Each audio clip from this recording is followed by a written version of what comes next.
राजस्थान में विधानसभा चुनाव नजदीक आते ही राजस्थान में नेताओं का जमावड़ा शुरू हो गया है। इसी को लेकर आज कांग्रेस के प्रवक्ता आलोक शर्मा उदयपुर पहुंचे, जहां पर एयरपोर्ट पर कांग्रेस के पदाधिकारियों ने भव्य स्वागत किया।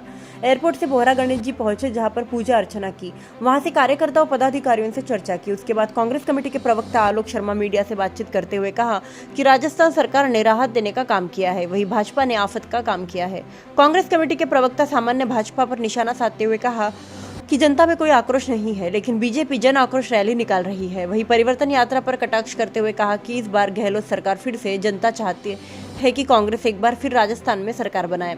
कन्हैयालाल हत्याकांड पर बातचीत करते हुए बताया कि अगर मैं गलत नहीं हूं, इस मामले की एनआईए जांच कर रही है। घटना होने के 4 घंटे के भीतर ही मामले की जांच एनआईए को सौंप दी थी। केंद्र की सभी जांच एजेंसियां केवल पिटू बंद कर रह गई है। कानपुर में जो रेल हादसा हुआ था, उसकी जांच भी एनआईए ने की थी। 2014 में हादसा हुआ और 2016 को कॉलजर रिपोर्ट भी दे दी है। तो केंद्र से सवाल पूछ रहे हैं कि अब तक आरोपियों को सजा क्यों नहीं मिली।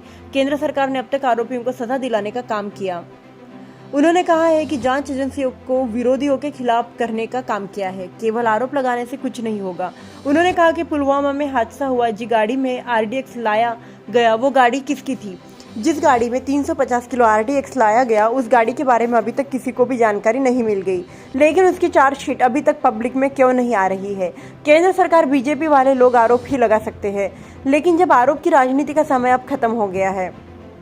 शर्मा ने कहा कि केंद्र में सरकार नो डेटा जोन है। महिलाओं के प्रति जो अत्याचार है, भाजपा शासित 3 राज्य है, राजस्थान से पहले प्रति 1 लाख महिलाओं के ऊपर अत्याचार है, उसमें राजस्थान का पहला स्थान नहीं। बीजेपी शासित 4 प्रदेश है, यूपी, हरियाणा, मध्य प्रदेश, दिल्ली शामिल है।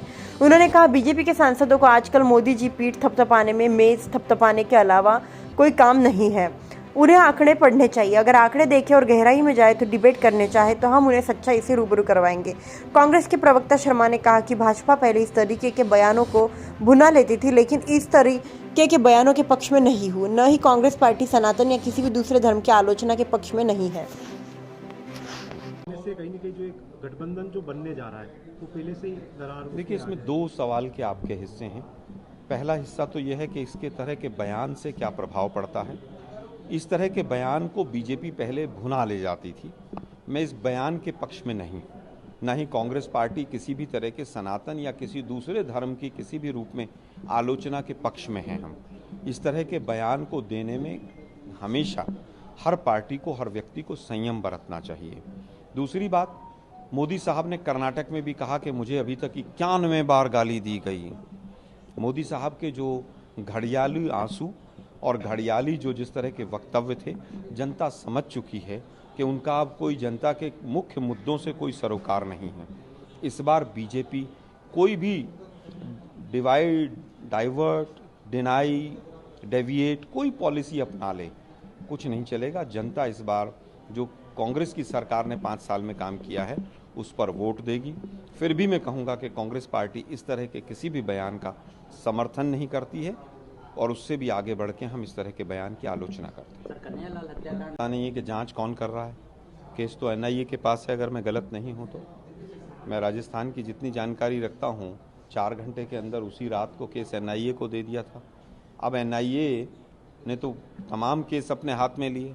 आज तक जितनी भी केंद्र की जाँच एजेंसियाँ हैं, सब केवल पिट्ठू बनकर रह गई हैं।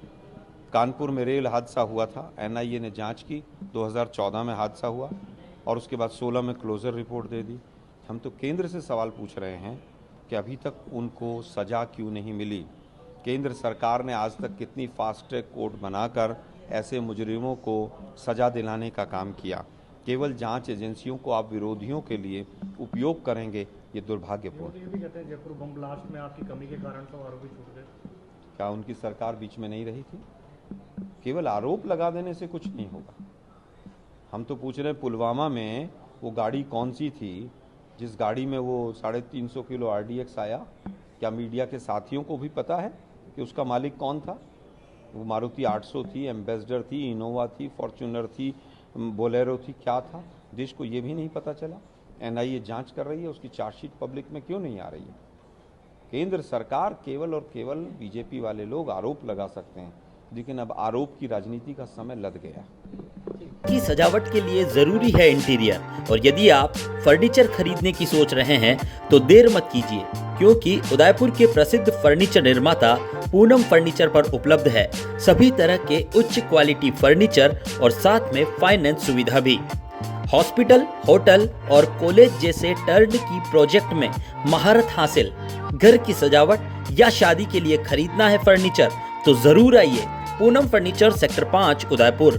For more details contact 9783262618 and 9828141898।